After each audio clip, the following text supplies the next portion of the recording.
السلام علیکم، wisdom horizon میں خوش آمدید۔ دوستو، جب آپ کوئی ہائی ڈیفینیشن فلم دیکھ رہے ہوتے ہیں یا کوئی جدید ویڈیو گیم کھیل رہے ہوتے ہیں تو آپ کو اسکرین پر موجود ہر چیز بالکل ہموار اور مسلسل کنٹینیوس حرکت کرتی ہوئی نظر آتی ہے، لیکن آپ اور میں ہم دونوں جانتے ہیں کہ یہ صرف ایک نظر کا دھوکہ ہے۔ حقیقت میں وہ کوئی مسلسل لائیو ویڈیو نہیں ہوتی، بلکہ وہ لاکھوں ساکت تصاویر اسٹل امیجز ہوتی ہیں جو آپ کی آنکھوں کے سامنے اتنی تیزی سے گزاری جاتی ہیں کہ آپ کا دماغ انہیں ایک لائیو حرکت سمجھ بیٹھتا ہے۔ اسے ہم ٹیکنالوجی کی زبان میں فریم ریٹ کہتے ہیں۔ لیکن کیا آپ نے کبھی سوچا ہے کہ جس مادی کائنات میں ہم رہ رہے ہیں، جہاں ہم چلتے پھرتے ہیں، ستارے گھومتے ہیں اور وقت گزرتا ہے، کیا یہ کائنات بھی اندرونی طور پر کسی ویڈیو گیم کی طرح فریمز میں چل رہی ہے؟ کیا یہ مادی دنیا واقعی مستقل طور پر موجود ہے؟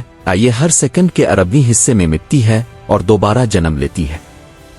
فزکس کی دنیا میں ایک ایسا جادوئی اور ناقابل یقین نمبر دریافت ہو چکا ہے جسے ہم پلینک ٹائم یعنی پلنک ٹائم کہتے ہیں۔ جدید کوانٹم فزکس کا یہ نمبر یہ اشارہ دیتا ہے کہ کائنات کا وقت ندی کے پانی کی طرح مستقل نہیں بہہ رہا، بلکہ یہ کائنات کے اپنے ایک تو کائناتی frame rate, cosmic frame rate کے تحت ٹکڑوں میں چل رہی ہے۔ آج کی اس پریمیم دستاویزی فلم میں ہم فزکس اور الہیت کے اس پرپیچ ملاپ کو سمجھیں گے، جہاں جدید سائنس اور صوفیہ کا صدیوں پرانا فلسفہ ایک ہی نقطے پر آ کر مل جاتے ہیں۔ آئیے جانتے ہیں کہ کیا یہ کائنات واقعی ایک لائیو اینیمیشن ہے اور ہر لمحے ہونے والی استخلانوں کا اصل سچ کیا ہے۔ دوستو، وقت کو ناپنے کے لیے ہم سیکنڈز، منٹس اور گھنٹوں کا استعمال کرتے ہیں۔ سائنسدانوں نے وقت کو چھوٹے سے چھوٹے حصوں میں تقسیم کرنے کی کوشش کی ہے، لیکن فزکس کے قوانین کے مطابق آپ وقت کو لامتناہی حد تک چھوٹا نہیں کر سکتے۔ وقت کا ایک آخری الٹیمیٹ بارڈر ہے جس سے چھوٹا وقت اس کائنات میں ممکن ہی نہیں ہے۔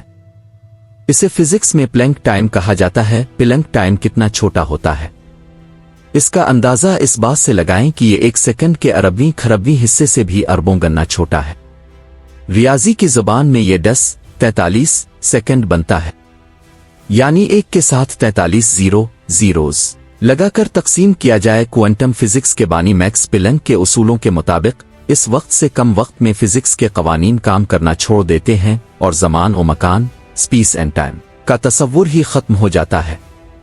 اس کا سب سے بڑا اور چونکا دینے والا مطلب یہ ہے کہ کائنات میں وقت مسلسل اسموتھ نہیں ہے، بلکہ یہ ڈیجیٹل پکسلز کی طرح چھوٹے چھوٹے ٹکڑوں کوانٹم پیکٹس کی شکل میں موجود ہے۔ کائنات کا وقت ایک فریم سے دوسرے فریم میں جمپ کرتا ہے۔ اب ذرا اس تصور کو مادی دنیا پر لاگو کر کے دیکھیے۔ جب ہم کہتے ہیں کہ وقت فریمز میں چل رہا ہے تو اس کا مطلب ہے کہ یہ پوری کائنات ہر ایک پلنک ٹائم کے لیے اسکرین پر ظاہر ہوتی ہے اور اگلے ہی پلنک ٹائم میں میٹلائزیشن اور ڈی میٹلائزیشن کے پروسیس سے گزرتی ہے۔ یعنی ایک پلنک ٹائم پر کائنات کا پورا وجود، اب کے جسم کے ایٹمز، ستارے، زمین سب اپنی پوزیشن پر تخلیق ہوتے ہیں اور اگلے ہی مائکرو کوانٹم لمحے میں وہ غائب ہو کر ایک نئے فریم میں نئی پوزیشن کے ساتھ دوبارہ جنم لیتے ہیں۔ چونکہ یہ مٹنے اور دوبارہ بننے کی رفتار ایک سیکنڈ میں اربوں کھربوں گنا سے بھی زیادہ ہے، اس لیے ہماری سست انسانی آنکھیں اور ہمارا دماغ اس تعطل گیپ کو محسوس نہیں کر پاتا۔ ہمیں لگتا ہے کہ میز پر پڑی کتاب وہاں مستقل موجود ہے اور ہم جو حرکت کر رہے ہیں وہ بالکل ہموار ہے، لیکن حقیقت میں یہ کائنات ہر لمحہ ایک ultra high definition live animation کی طرح بالکل نئے فریمز میں رینڈن ہو رہی ہے۔ فزکس کا یہ انکشاف مادے کی مستقل حیثیت کو ایک بہت بڑا وہم ثابت کر دیتا ہے۔ دوستو، جدید ترین کوانٹم فزکس کا یہ حیران کن انکشاف فلسفے اور الہیت کے طالب علموں کے لیے بالکل نیا نہیں ہے۔ اگر ہم اسلامی فکر، خاص طور پر مسلم متکلمین اور صوفیہ جیسے ابن عربی اور امام غزالی کے نظریات کا مطالعہ کریں تو انہوں نے صدیوں پہلے اسی حقیقت کو بیان کر دیا تھا جسے وہ فلسفے میں تجدید امثال، کنٹینیوس ریکریشن، ہر لمحہ تخلانو کہتے تھے۔ مسلم فلاسفہ کا یہ ماننا تھا کہ یہ کائنات ایک بار بنا کر چھوڑی نہیں گئی کہ یہ اب خود بخود اپنے بل بوتے پر چل رہی ہو۔ مادہ اپنی بقا، ایگزسٹنس میں مستقل نہیں ہے۔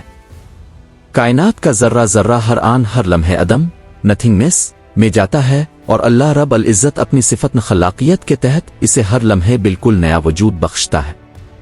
قرآن مجید کی سورہ الرحمن آیت نمبر 29 میں اللہ تعالیٰ کا ابدی بیان ہے۔ وہ ہر روز ہر لمحے ایک نئی شان اور نئی تخلیق میں ہے۔ ذرا اس غیبی اور علمی ربط کی گہرائی پر غور کیجیے، جسے جدید سائنس اجوپلنگ ٹائم کا فریم ریٹ کہہ رہی ہے، وہ دراصل اللہ رب العزت کی صفت خالقیت کا وہ لامتناہی اور تیز ترین تسلسل ہے جو اس کائنات کے وجود کو تھامے ہوئے ہے۔ کائنات اپنے وجود کے لیے ہر سیکنڈ کے کھربوں حصے میں اللہ کے حکم کی محتاج ہے۔ اگر وہ ایک پلنگ ٹائم کے لیے بھی اس کائنات کو اپنا فیض اور وجود دینا روک دے تو یہ پوری کائنات ایسے غائب ہو جائے گی جیسے کسی نے کمپیوٹر کا سوئچ آف کر دیا ہو۔ اس سائنسی اور فلسفیانہ حقیقت کو سمجھنے کے بعد مادہ پرستی، مٹیریلزم کا غرور یکسر ٹوٹ جاتا ہے۔ ہم جس دنیا کو اتنا ٹھوس اور مستقل سمجھتے ہیں وہ اصل میں توانائی اور الہی احکامات کا ایک لامتناہی بہاؤ ہے۔ وقت کا گزرنا اور مادے کا ہونا صرف اس کائناتی فریم ریٹ کی وجہ سے ہے جو ہمیں اس مادی قید میں جکڑے ہوئے ہے۔ جب انسان اس مادی دنیا کے فریم سے آزاد ہوتا ہے، یعنی موت کے بعد آباطنی ارتقاء کے ذریعے، تو اس پر یہ حقیقت کھلتی ہے کہ زمان و مکان کی یہ قید صرف اس لائیو اینیمیشن کا حصہ تھی، جبکہ اصل حقیقت تو اس خالق کا نور ہے جو ان تمام فریمز کو چلا رہا ہے۔ کائنات کی ہر حرکت، ہر بدلاؤ اس بات کا ثبوت ہے کہ یہاں کوئی چیز ٹھہرنے والی نہیں ہے، ہر چیز مستقل تخلیقوں کے ایک ابدی سفر پر رواں دواں ہے۔ دوستو، پلنگ ٹائم اور تجدید امثال کا یہ سچ ہمیں اپنے وجود کی حقیقت پر غور کرنے کی دعوت دیتا ہے۔ ہم ہر لمحے ایک نئی زندگی پا رہے ہیں اور کائنات کا ذرہ ذرہ ہر لمحے اللہ کی تخلیق کی گواہی دے رہا ہے۔ اگر آپ کو کائنات کے اس کائناتی فریم ریٹ، پلنگ ٹائم اور تخلیقوں پر مبنی یہ پریمیم دستاویزی فلم پسند آئی ہے تو ویڈیو کو لائک کریں، اپنے دوستوں کے ساتھ شیئر کریں، اور علم و عرفان کے اس سفر میں ہمارے ساتھ رہنے کے لیے وزڈم ہرائزن کو ضرور سبسکرائب کریں۔ کمنٹس میں ہمیں اپنی قیمتی رائے ضرور دیجیے گا کہ کیا آپ کو بھی کائنات کی اس تخلیقوں کا احساس ہوتا ہے۔ اگلی ویڈیو تک کے لیے اللہ حافظ۔